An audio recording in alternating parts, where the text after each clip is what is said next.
Hace algunos años leí acerca de un empresario que compró el basurero de la ciudad en donde vivía. Era un enorme terreno que había sido rellenado con basura. Habiendo comprado el basurero, el hombre trajo enormes camiones llenos de tierra que fueron botando encima de la basura mientras unas compactadoras y otras aplanadoras iban presionando y nivelando la tierra hasta que el basurero desapareció por completo y solo se veía un hermoso, enorme y bien nivelado terreno.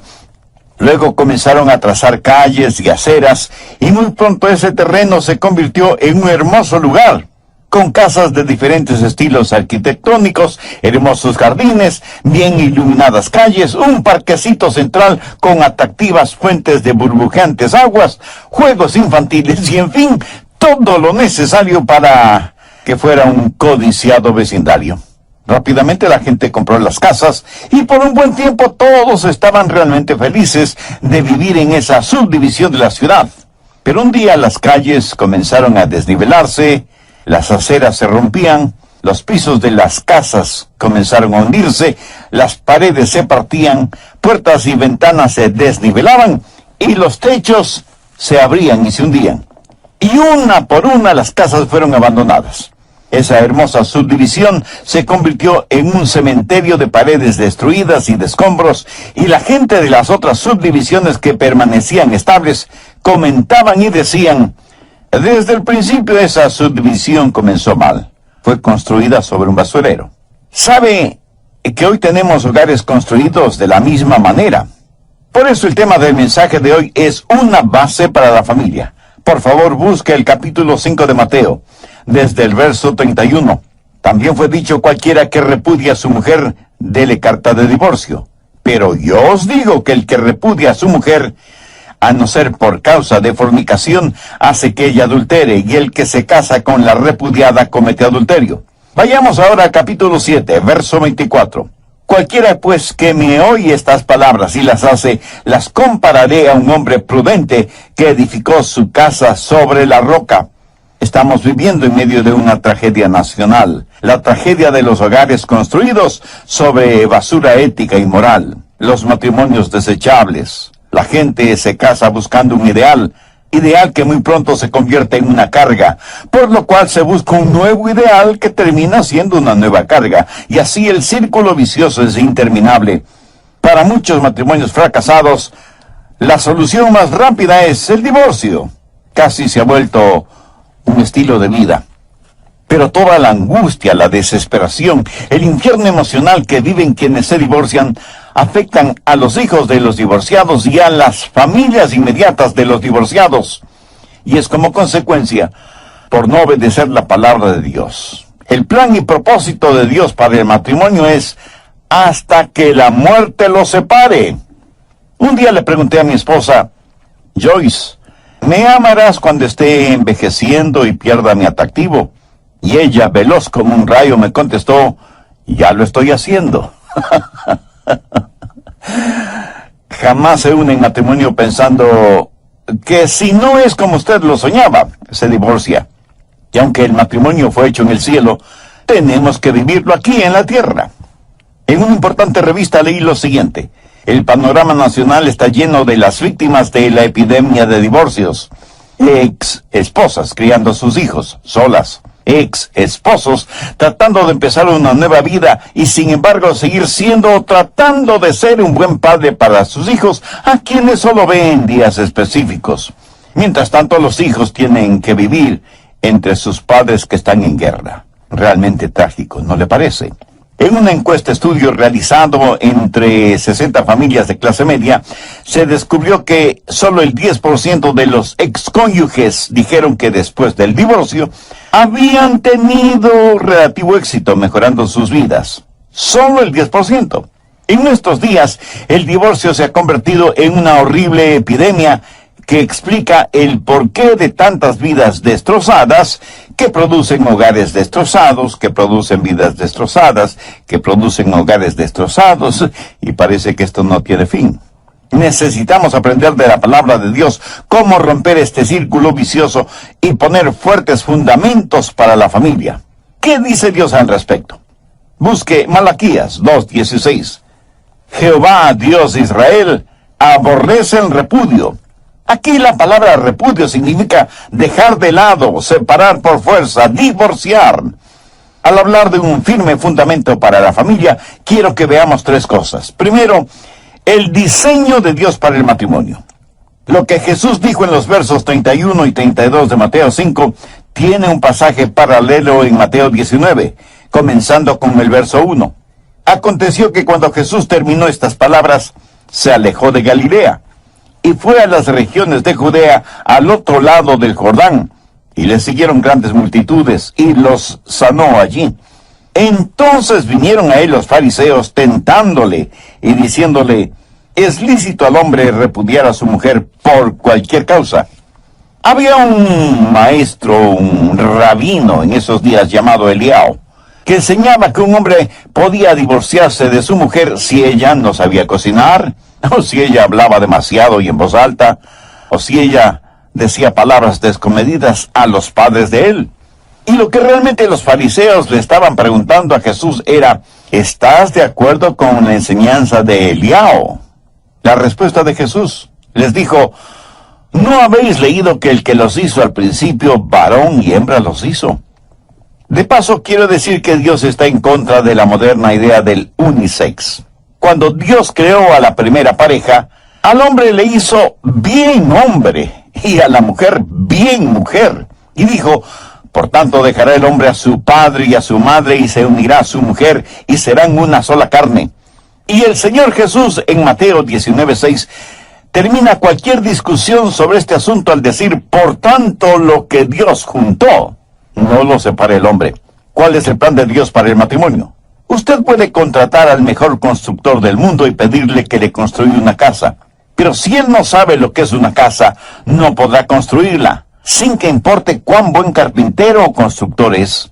Uno puede tener los hijos más maravillosos del mundo y decir: voy a construir un hogar cristiano, o voy a construir un hogar como Dios lo diseñó.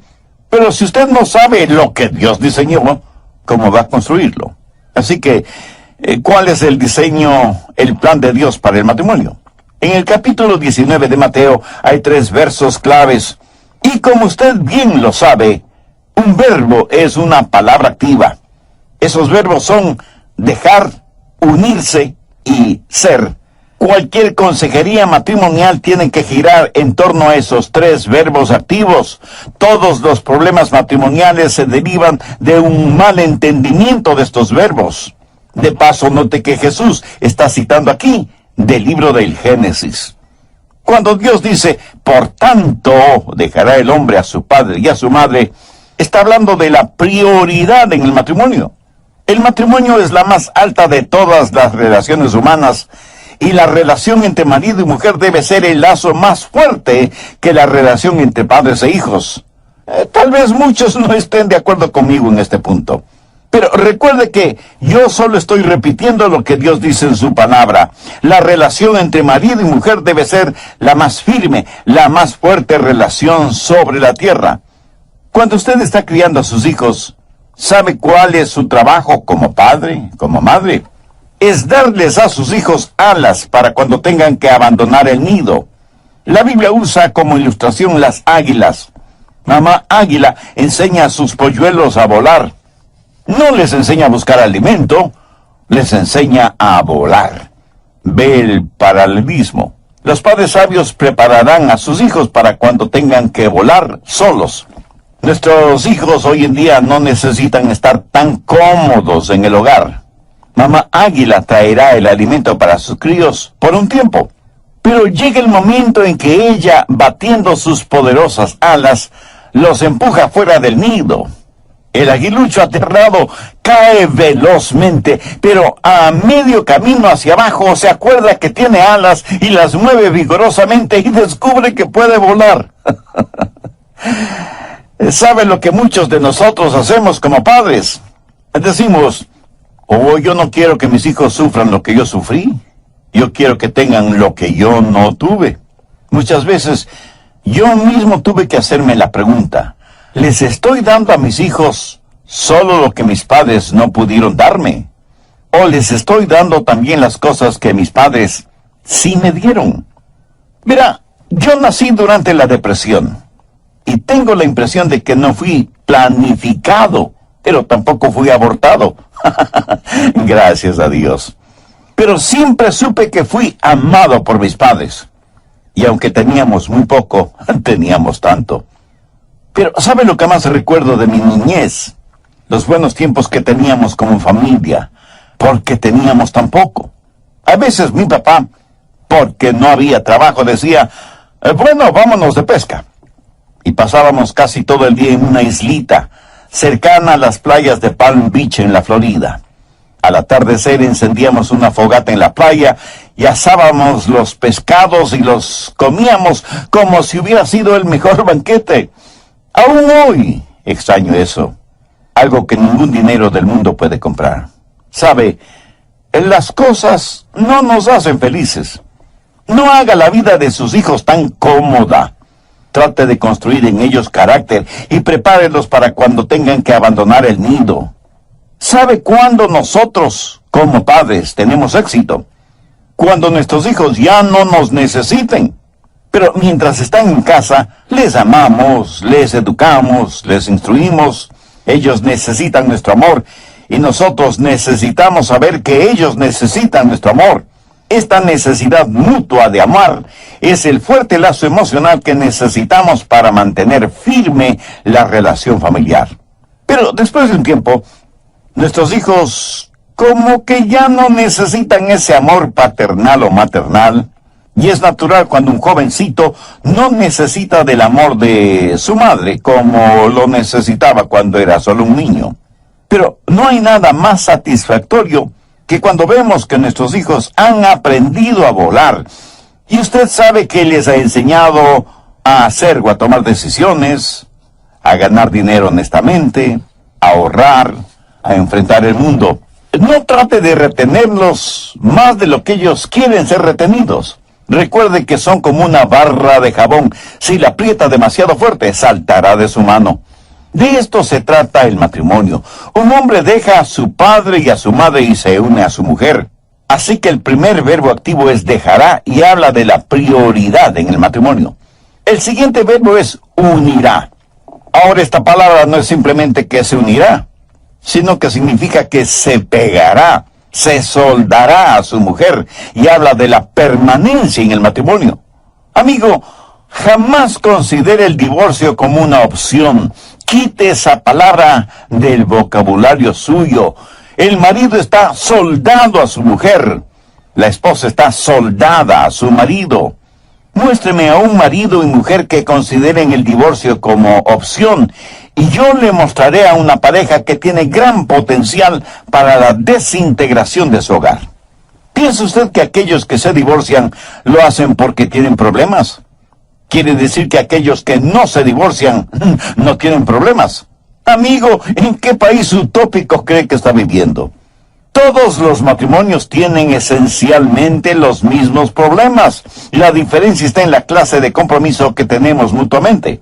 No hay problema demasiado grande para resolverlo, solo hay gente muy pequeña para resolverlo. Todos tenemos problemas, pero llega el momento del verdadero compromiso cuando decimos, me uniré a mi mujer. El tercer verbo activo es ser, y serán una sola carne. Escúcheme, esto significa mucho más que sexo o la unión sexual. Significa ser una sola carne en lo físico, lo psicológico y lo espiritual. El ser una sola carne físicamente es para la procreación y la multiplicación. Dios le dijo a Adán y a Eva, fructificad y multiplicaos y llenad la tierra. En nuestros días está como fuera de moda el tener hijos, olvidándonos que los hijos son herencia del Señor. ¿Cuál es la disculpa? El querer una casa más lujosa, o el más moderno carro, o unas soñadas vacaciones en un crucero, etc. Que Dios tenga misericordia de usted si así piensa. Otros dicen, los hijos hacen pobre a un hombre rico. Pues lo han entendido al revés, pues los hijos hacen rico a un hombre pobre. El hombre rico no puede llevarse su riqueza al cielo, Yo tendré a todos mis hijos en el cielo porque son herencia del Señor. Lo de ser una sola carne psicológicamente tiene que ver con la comunicación mutua. Las más profundas necesidades emocionales y espirituales del hombre son realizadas en la mujer y las de la mujer en el hombre. Dios dijo que no era bueno para el hombre estar solo. Así que la mujer no solo debe ser la esposa, sino también la mejor amiga del hombre y su amante en el mejor sentido de la palabra. Y ser una sola carne en lo espiritual es para comunión. Si esposo y esposa no se comunican, se desintegran. No hay nada más precioso y valioso que el ver a un hombre y a una mujer unidos en matrimonio. Son una sola carne en lo sexual, lo psicológico y lo espiritual, y juntos aman a Dios. Ese es el plan divino para el matrimonio. Ese es el plan diseñado por Dios mismo. En esta serie Edificando sobre la Roca, en el programa anterior, comenzamos a estudiar una base para la familia, basado en Mateo 5:31 y 32 y Mateo 7:24, y vimos el primero de 3 puntos importantes. Primero, el diseño de Dios para el matrimonio. Espero que tenga su Biblia a la mano y un cuaderno para tomar notas. Bien, entonces prosigamos. Segundo, la permanencia en el matrimonio deseada por Dios. En Mateo 5:31 y 32, Jesús hace referencia a Deuteronomio 24 para poner en evidencia lo que el deseo de Dios es en la permanencia en el matrimonio. Y Jesús permitió, escuchó bien, Jesús permitió, no ordenó, el divorcio por una sola razón: fornicación, adulterio. Veamos Mateo 19 desde el verso 5. Y dijo Dios: por esto el hombre dejará padre y madre y se unirá a su mujer, y los dos serán una sola carne. Así que no son ya dos, sino una sola carne. Por tanto, lo que Dios juntó, no lo separe el hombre. Le dijeron: ¿por qué pues mandó Moisés dar carta de divorcio y repudiarla? Él les dijo: por la dureza de vuestro corazón. Moisés os permitió repudiar a vuestras mujeres, pero al principio no fue así.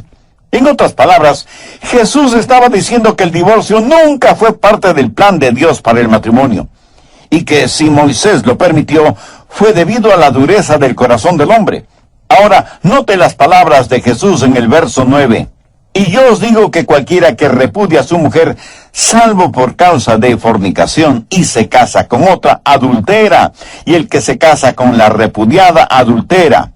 Note que aunque Moisés permitió el divorcio, no lo ordenó, porque eso no es parte del plan original de Dios. La palabra griega porneia, raíz de la palabra pornografía, significa inmoralidad sexual. Y el acto físico de inmoralidad sexual dentro del matrimonio fue la razón que Jesús dio para el divorcio. No lo ordenó, pero tampoco lo defendió. Pero ponga atención. Jesús enseñó que la restauración y el perdón, aun en el caso de infidelidad matrimonial, es mucho mejor.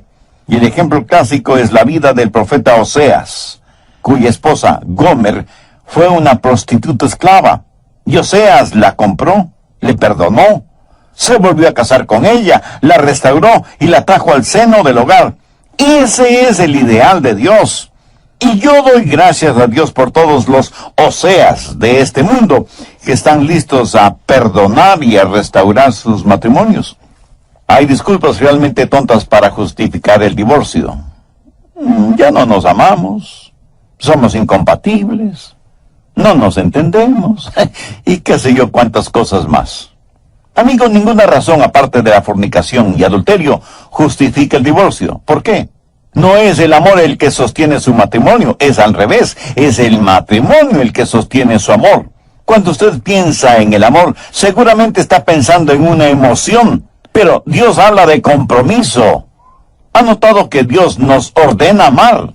Busca Efesios 5:25. Maridos, amad a vuestras mujeres. Y eso, mi amigo, no es una sugerencia, es una orden. Se nos ordena amar a nuestras esposas. Y si el amor es algo que se nos ordena hacer, quiero decir que es algo que podemos aprender a hacerlo. En Tito 2:4 dice que las ancianas deben enseñar a las mujeres jóvenes a amar a sus maridos y a sus hijos. Verá, el amor no es algo efímero o emocional que unas veces lo siente y otras veces no. Hoy siente amor por alguien, mañana no. O sea que usted no es más que una víctima del amor.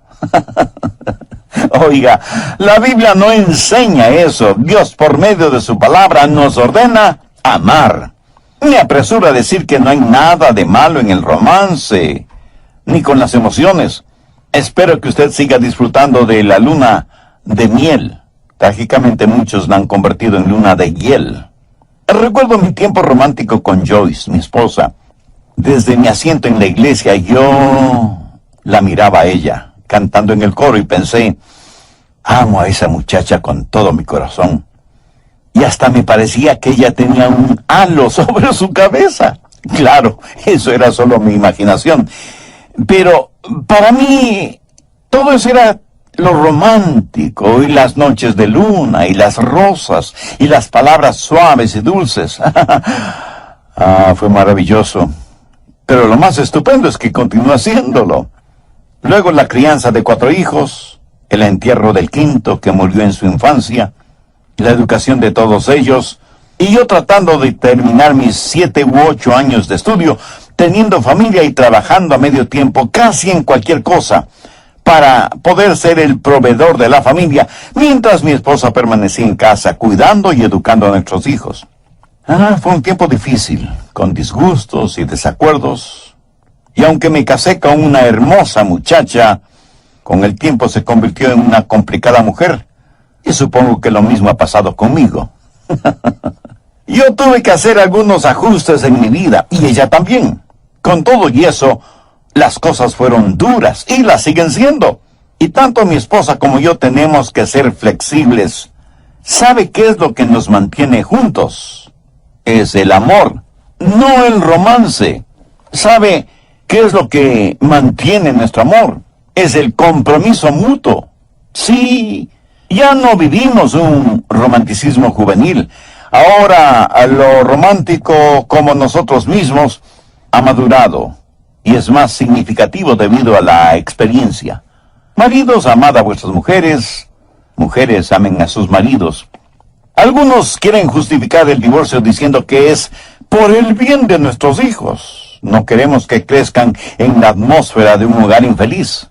Bueno, permítame decir que los estudios realizados en hogares destrozados por el divorcio no respaldan ese razonamiento. El divorcio nunca es un factor positivo para los hijos. Muchas parejas que consideran el divorcio creen que solo tienen 2 alternativas: peleas y argumentos o el divorcio. Pero quiero decir que hay una tercera alternativa: haga las paces con Dios, y tendrá la fuerza emocional, psicológica y espiritual para que su matrimonio funcione como Dios quiere que funcione. Cuando alguien se divorcia y dice que es por el bien de los hijos, eso es por lo general un acto de egoísmo. Usted lo presenta como un acto de noble sacrificio, cuando debería estar haciendo algo para mejorar sus relaciones con su cónyuge, en vez de romper el corazón y la vida de sus hijos. Otros justifican el divorcio diciendo, pero es que yo tengo el derecho a ser feliz. ¿Sabía que Dios tiene otro plan para usted? Él quiere que usted sea santo. Querer ser feliz está bien. Pero cuando la búsqueda de la felicidad es su primordial meta en la vida, está cometiendo el más grande acto de egoísmo que terminará, aunque usted no lo crea, en la más grande infelicidad. Usted no vive en aislamiento, y cuando se casó, usted hizo un voto sagrado frente a su cónyuge. Así que no solo es su felicidad, sino también la de su esposo o esposa. Además, usted hizo ese voto delante de Dios, y su voto a Dios es más importante que su felicidad. Usted quiere ser feliz, y puede serlo, si es que obedece a Dios. Y hay quienes tratan de darle un tinte espiritual al divorcio y dicen, Dios me está guiando en este asunto, Dios quiere que me divorcie. Escúcheme, Dios nunca, nunca, nunca, nunca se va a ir en contra de su propia palabra. Nunca. Y Él no va a hacer una excepción para usted, se lo aseguro. Y si usted me dice, pero pastor, mi matrimonio está en tremendas dificultades. Le creo, mi amigo, le creo. Pero permítame decirle que las dificultades en el matrimonio no se curan de la noche a la mañana. Y aunque usted tome la decisión de rehacer su matrimonio, será un camino tortuoso porque los matrimonios enfermos no se curan instantáneamente. Sin embargo, la dirección de su matrimonio puede ser cambiada de inmediato. Quiero decir, usted comienza a ir en la dirección correcta. Tomará tiempo el que llegue a donde debe llegar, pero por lo menos sabe que está yendo por el camino adecuado. Por medio de la consagración y la sumisión de su voluntad, la dirección de su matrimonio, de su hogar, puede ser cambiada de inmediato. Si el 10% de su matrimonio usted lo considera negativo, prefiere destruir el 90% positivo, en vez de tratar de mejorar el 10% negativo. Cambie lo que pueda cambiar y acepte lo que no pueda cambiar y pida la ayuda de Dios. Tercero, la declaración de perdón de Dios para los matrimonios fracasados. Mateo 6:12. Y perdónanos nuestras deudas, como también nosotros perdonamos a nuestros deudores. Escuche con atención lo que voy a decir. No estoy tratando de poner un sentimiento de culpa en nadie que se ha divorciado y se ha vuelto a casar. De ninguna manera. Dios es un Dios de perdón y de gracia. Y si usted ha fracasado y su matrimonio está irreparablemente roto y se ha vuelto a casar y ya tiene un nuevo hogar, el agua derrama a los divorciados y divorciadas como a ciudadanos de segunda categoría en el reino de los cielos. Es algo incomprensible que si un criminal preso se salva espiritualmente en prisión, sale de la prisión al púlpito a predicar el evangelio. Y nos maravillamos de lo que Dios ha hecho en esa persona. Pero si alguien se divorcia irreparable y definitivamente, le tratan como si a la gracia y el perdón de Dios no pudiera alcanzarle. Mi amigo, mi amiga, si usted se arrepiente de su pecado y entrega su corazón al Señor Jesucristo, cuando el Señor le llame a su presencia, usted irá al reino de los cielos. Romanos 8:1 dice, ahora pues ninguna condenación hay para los que están en Cristo. Primera de Juan 1:7, la sangre de Jesucristo su Hijo nos limpia de todo pecado. Isaías 1:18, venid luego, dice Jehová, y estemos a cuenta. Si vuestros pecados fueren como la grana, como la nieve serán emblanquecidos. Si fueren rojos como el carmesí, vendrán a ser como blanca lana. En la Biblia se relata la historia de una mujer sorprendida en el mismo acto de adulterio. Y había quienes querían apedrearla de acuerdo a la ley. Veamos Juan 8, desde el verso 7. Y como insistieron en preguntarle, se enderezó y les dijo, el que de vosotros esté sin pecado, sea el primero en arrojar la piedra contra ella. Vamos a Juan 8, versos 10 y 11. Enderezándose Jesús, y no viendo a nadie sino a la mujer, le dijo, mujer, ¿dónde están los que te acusan?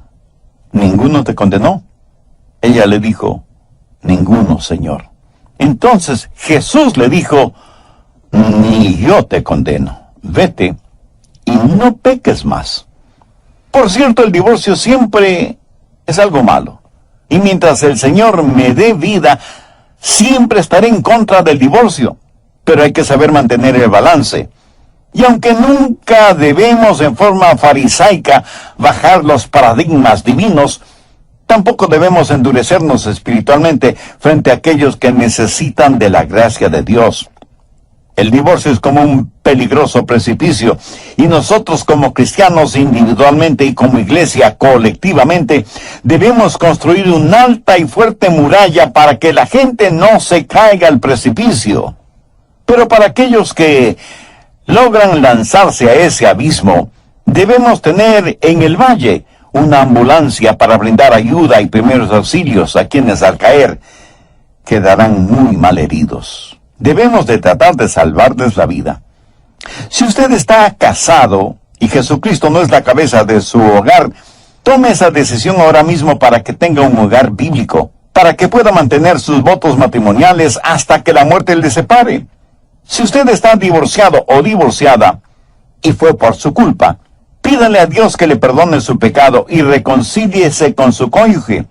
Si él o ella se han vuelto a casar, aún así vaya y pida perdón por la parte de su culpa.